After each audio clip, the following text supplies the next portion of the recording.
Welcome in, everybody, to Betting Pros. It's time to place your bets. It is me, Joey P. Joe Pizzapio. With me, of course, is Scott Bogman, and it's you. And we're talking Thursday night football here tonight. We've got, I think, an interesting game here. It might be more interesting than people realize.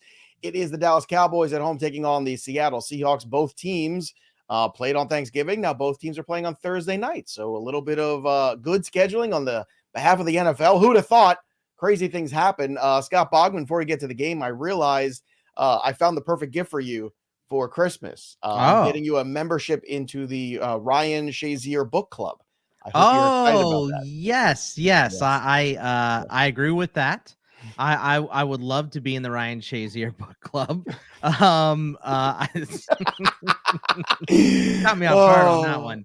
Yeah, I got you. By the way, I've been saving that one, by the way. Dude, I saw this website yesterday that was like, it was one of those. It was like, Careful. Ryan Shazier is cheating on his girlfriend. And they posted it. And then at the end of the whole article, after they posted all of the transcripts that his ex-wife or wife or whoever it is said, by the way, they were separated during this, but we don't want to speculate about their relationship. And I was like, you don't want to speculate about their relationship. You just made an article about it. I don't want to speculate about anybody's relationship. I just think it's awfully forward to be suggesting certain books to certain people. That's all. I don't think I read that part then. So, you didn't see the books part? I do not pay attention to a lot of that. I just read through some of the the Ryan Shazier Book Club, some of the Put it in the private chat. Is it? Oh, it's a private. It's definitely a private chat. All right. But anyway, we've got football for you. We're happy you're all joining us here today on the show. We're going to break down the game. Before we do, don't forget we got free stuff. Here it is for if you want a chance to win a free premium 1-year subscription to Betting Pros, your place to start betting smarter, not harder. You need to subscribe to the Betting Pros YouTube channel right now. Comment below on this video, and that's it. We'll be announcing the winner right here on the channel, so make sure you turn on those notifications so you can be alerted when new episodes drop, and if you are the winner, so you can claim your prize. Monday night, we took our lumps, Boggs. It was a brutal game for all of us. No scoring, nothing but field goals and nastiness. It was terrible. Hopefully this one... Halftime. I was so infuriated. So yeah, it was terrible. I don't blame you, my dude. I didn't turn it off. I put it on the second. I didn't pick it up until halftime because the kids were over. So we were watching Survivor, and then I started watching this, and I said, I don't know if I can keep watching this. This is horrible. This is wretched. Hopefully this will be more entertaining. Now, this number has moved in the last 24 hours quite a bit. It started at 8, then it went to 8.5, then it went to 9. Now it's sitting at 9.5 on the Seattle side at -105 at Caesars. It's 9 right now on the minus side at -115 at DraftKings, plus 9.5 at -105 at Caesars. I hope I said that correctly the first time. If not, I corrected myself, so we're good either way. 47.5 is the consensus number. You can get that at -105 at DK. On the over, on the under, the best where you can get it is at -109 at Sugar House. If you like Seattle on the money line at +370, you can get that at FanDuel. I don't love that. Boggs, I told you before we started this show today, it feels a little trappy to me, this game, because we're looking ahead for the Dallas Cowboys to the Eagles next week. They should smash Seattle. I hope they take them seriously. But the fact that this number keeps growing and growing and growing, it makes me want to take the Seattle side. So I'm going to tonight. I think the Dallas Cowboys will win. On paper, the Dallas Cowboys should obliterate this team. They've been so good at home. They've been crushing life. Dak threw for 4 touchdowns against Washington. Everything points statistically to this being a double-digit blowout from Dallas. Yeah, but look, it just doesn't feel that way in my soul. I can't get there. I understand what you're talking about. And look, we talked about it before the show. Sometimes it's just better to go with your gut. Everything is telling you something. You just don't believe it. I'm going to take Dallas here, but I'm not touching this line. I'm not touching this spread because I do think that Seattle matches up a little bit with Dallas because Dallas has been throwing the ball and not running it that much. And the secondary for Seattle is very good. Witherspoon, Woolen, Diggs and Adams back there. Like they're a good secondary. But I like the under in this game more than anything because the offense for Seattle has not been playing great. It's been playing great for Dallas, but I also like, if you have seen the way that Seattle plays against good teams, the last two games, not the last 2 games, the last 2 games against good teams, they played the Niners and they played the Ravens. time of possession in that game against the Niners was 35-30 to 24-30 in favor of the Niners. Seattle is not possessing the ball. They're 3 and out. They're quick drives. Against Baltimore, it was 40 minutes and 4 seconds to the Ravens and 19 minutes and 56 seconds to Seattle. They are not possessing the ball. Their defense is gassed in the fourth quarter. So I think Dallas is going to be running up the score here. So I like Dallas. I'm laying the points. I'm taking the under, though, because I don't know how many points Seattle's going to score. Yeah, look, I totally understand that approach. I'm not touching the over-under in this one. I know in the chat we have, we have M here taking Dallas on the money line minus 450. Like, no, I'm not. No. Like, I mean, the only way I would do that, and I've been kind of flirting around with this, before the show, which is because I do like the Seahawks at the 9.5, the plus side, because I do think Dallas is going to win. And if you pick your favorite anytime touchdown scorer and you want to put a parlay together that way, like, does Dallas win? Yes. Do they win in a romp? Maybe not. And if you can find, like, say, a JSN or somebody who's got a good number at the anytime touchdown scorer, you're getting 10 to 1 on that almost. It's plus 900. So that to me is kind of appealing. Like that's kind of the way I see this game playing out. And look, we've been pretty good here. I know Monday we took our lumps, but these last couple of games here, 4 out of the 5, we've been crushing it. So I can't, again, put my finger on the why or the how. Seattle has no business being respectable in this game. But I think that at the end of the day, like somehow they cover this number. I just think it's a big number at this point in time. And look, people thought Andrew Erickson, right? Our good pal Anderson, he thought that Washington number was too big. He thought that was going to be the game that went sideways on Thanksgiving, and it wasn't. It was the first game that went sideways. It's always one. The wrong game there. It was for the Lions that went sideways. Well, and that's why, on Thanksgiving, I targeted the Lions one because to me, that one was the one that was going to go sideways. So I was like, let me take the over because if it goes sideways, that means Green Bay did their part. And I know Detroit will find some way to score some points. And that's, how the approach. So look, Boggs is on one side. I'm on the other side. Again, you could go over on Betting Pros and you could take a look at the analytics there. It just feels like Dallas is getting more and more public. And that's another thing too. I'm just fading the public here on this one a little bit. It's not that I think Dallas is going to lose. Like I'm not the guy telling you to go bet Seattle money line tonight. And it's plus 370. If you think it's going to be close, I mean, I don't think it's going to be that close. I just don't think it's going to be 10 points close. At the end of the day, like that's fair. Are they going to win by a touchdown? Probably. Are we going to buy 2 touchdowns? I don't know about that. Thursday games are weird, but both these teams played last Thursday. So to me, I feel like this is the teams are both more prepared. That's why I'm not really buying the trap game narrative, because if this was 4 days to prepare, you just played on Sunday. Now you got to go play Seattle. And then the following week you have Philly. Fine. But now you have 7 days to prep for Seattle. So there's a lot of Seattle prep in there. So you have enough time to prep. But you also know you have extra time to prep for Philly after this game. So I know, but like, and I know, like that teams, they circle these games on the schedule. They know what's coming next. They know that this is their chance to get Philly at home next week. Like, and they're going to play 3 straight home games here.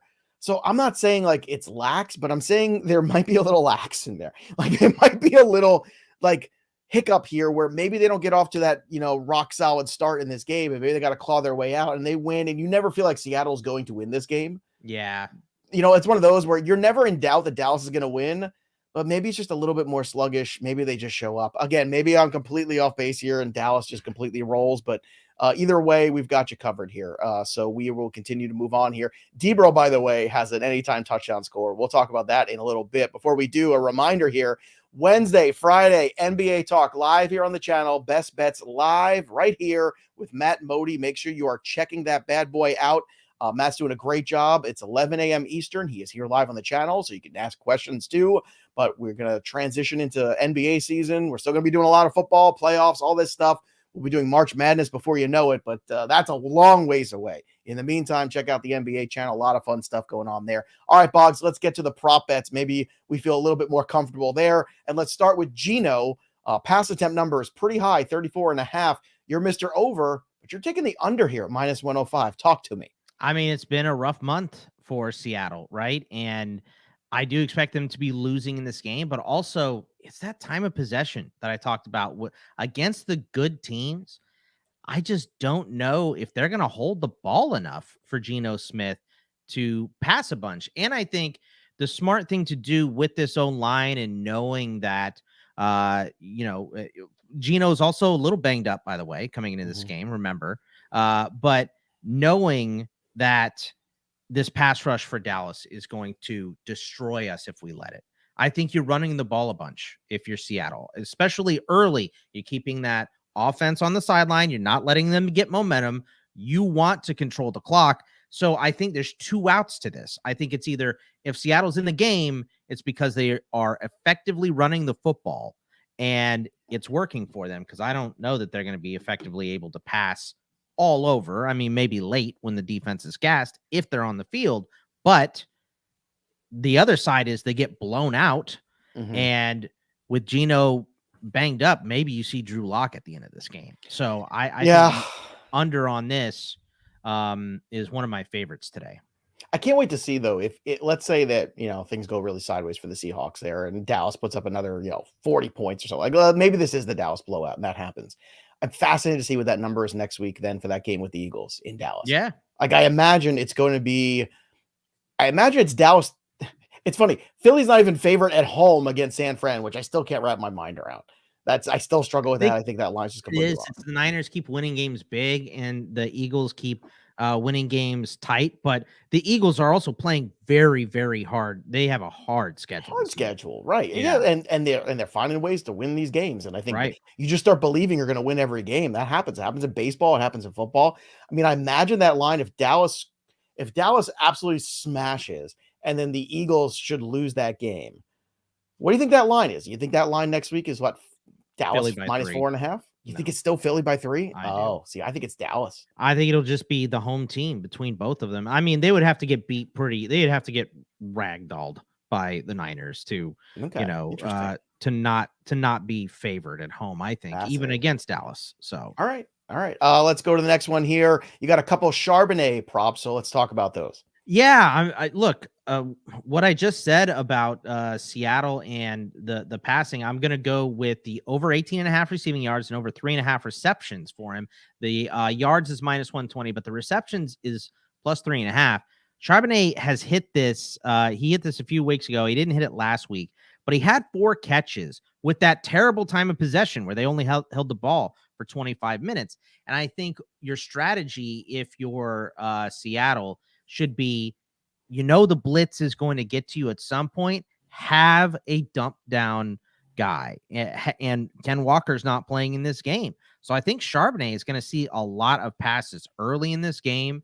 This isn't a high total, and this yardage isn't crazy either. So when I don't like a lot of the Dallas receiving props because I do like Seattle's secondary. I don't like a lot of props for like Metcalf and Lockett and JSN because I don't know how much Seattle's going to hold the ball. So let's go with Charbonnet for 2 of these. I was hunting high and low for stuff I like. There's not a lot I like this week, but these ones I like for Charbonnet.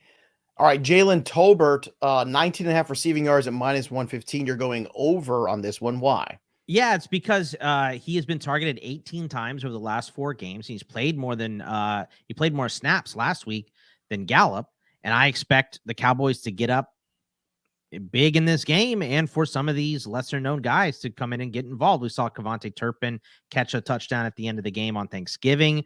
I think Tolbert is potentially in line to have a couple receptions, and if he gets 3 catches in this game, he's going over that total. He's more of a deep threat than anything.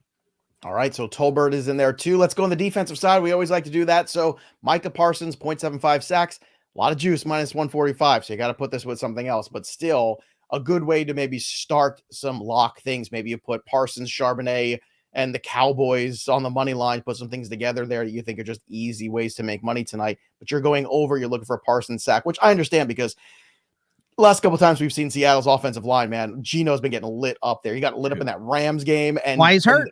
And over the middle, that's where they are the most susceptible. And that's where Micah Parsons likes to run that stunt. It doesn't matter where it is. It doesn't matter, but that you saw Aaron Donald crush the middle of that field, and they're going to do the same thing here. They will find the weakness and exploit it against Seattle, and Stone Forsythe is a turnstile on the edge, and the guards and centers are not good for Seattle. Another reason why I like quick throws for Geno. So that's why I like Charbonnet, maybe Yeah, that even makes Noah sense. Fant in the over for his yardage as well. See, I like Could JSN for hit. that reason too. Get him in the slot, working a little bit. That's why to me, Quick. and we'll get to the anytime touchdowns in a second. Like the quick outs. Like I think if there's a guy tonight to really pinpoint, I think this might be.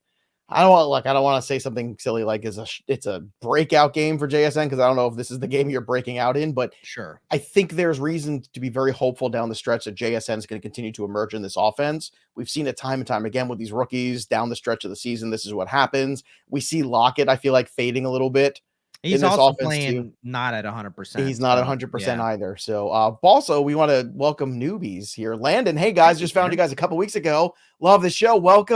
Welcome to the show, Landon. And yeah, man, we love having you guys watching live with us. It's our favorite. I agree with Heidler, by the way, a backdoor cover type of a game. This is a game where Dallas gets up and then, they're up late. And here comes Seattle with a couple late scores to backdoor the cover. I could see that happening as well. JM asked Tony Pollard 3.5 receptions at plus 120. Is that too good to be true? I think it is. There's just so many games where Pollard has caught nothing. And look, this should be and I wanted all the Pollard props to start. I know. I did. But because Dowdle's not 100%, right? Nope. So they don't have a lot. He keeps finding ways to get in the end zone, that guy, though, too. But yet that number is not great. I mean, to transition to that real quick, to think, like, if you asked me to set that number, it would not be plus 270. It would be in the threes. But that's where it is. So obviously, Tony Pollard, very heavy favorite, minus 145 to see the end zone today, which is kind of funny considering he never sees the end zone.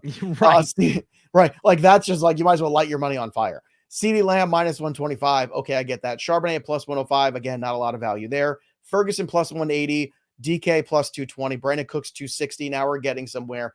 Dak 260. Tyler Lockett, I'm fading that at plus 270. Dowdle at 270 is interesting, but I keep coming back to Jackson Smith and Jigba at plus 360. Dallas defense at plus 400. Those are interesting. And then our boy Derek Brown, it's at plus 800. It was at plus 900. Now it's at plus 800. Luke Schoonmaker to get a touchdown. He's in there near the red zone. I know. Especially in those heavy formations where they do play action stuff. So Dak, I think Dak only has one rushing touchdown this year. That's one that, like, I may end up throwing a couple bucks on it just because, just for a gut feel, I think they could possibly design something up there where spread it out near the goal line and Dak runs up the gut. I know it's a play that Garrett like to run more, but I think Dak likes doing it. So, but this is also a game that's getting late in the season. You don't want anybody to get hurt. You have Philly next week. So if you're up, you take those starters out. That's why I like Jalen Tolbert. So yeah, that's why I keep looking at that plus money side of that plus 9.5 there, on Seattle. And I don't know. Like, it's just everything. I'm just going to go with the gut today. Like, that's where I'm going on this one. And, on Monday, I didn't have a lot of strong feelings. We talked about that. I was like, this one just kind of feels weird to me. We kind of talked about that last week. We didn't love the Monday game. But now here on Thursday, again, I'm going to go on the plus 9.5 side of Seattle. Boggs is going to go on the Dallas side. Boggs is probably right. You should probably ignore me. I like the under more than anything. But more the under more than anything, a 47.5, which makes a lot of sense too, because then you're giving yourself, a little bit more leeway potentially there. Boggs also likes Geno under 34.5 passing attempts, minus 105. Charbonnet over 18.5 receiving yards and over 3.5 receptions. You're getting plus 110 on that. Over 3.5 receptions for Charbonnet. That's a really good one. Jalen Tolbert over 19.5 receiving yards at minus 115. Micah Parsons over 0.75 sacks at minus 145. Again, for me, my anytime touchdown scorer, I like JSN, Jackson Smith, and Jigba at plus 360. And if you put in Jigba the Seahawks 9.5 and the Cowboys money line to win the game, you're going to get plus 918 on that parlay. Or if you want to take the JSN bit out of it and instead put the odds there, and you get a little less there with the Charbonnet, but you can still get plus money on it, you're going to get somewhere around plus 600 on most sites on that one too. That's an interesting way to approach this game, or even the Parsons number 2 for the sacks. I don't hate tackle totals for the middle linebackers for Seattle either. For Wagner and Brooks, they're both 9.5. I think it's negative juice for Wagner, who hasn't actually hit this total in a while. But it's plus money on Brooks, who has had it. He had it in both those games where the time of possession was bad, but in a normal time of possession game, if Seattle somehow, gets it close to 30-30 with them, he has just been getting like 4 or 5. So they're That's why I didn't include it here. I don't hate it. Like if you want a defensive parlay, then I would take Jordan Brooks and Micah Parsons and put them together. So there you have it, everybody. That's how we're approaching the game. Enjoy your Thursday night football tonight. Hopefully it'll be a fun one. Anything's better than Monday, that's for sure. Monday was gross. It was terrible. They couldn't get out of their own way. So hopefully tonight we get some good football on Thursday night, which isn't always a lock. yeah, we shall see. Should be this week. Should be. I feel like Amazon Prime, once they took over there, it's been a curse. So. Like Thursday night football has just gotten last year was really bad. This year, there's been a couple moments. They've had better teams this year. I feel like that was a concerted effort. Better matchups. Better matchups, at least on paper. So, all right, everybody, enjoy the game tonight. That'll do it for us. But the story of the game goes on for Scott Bogman. I'm Joey P. We'll see you next time, kids. See ya.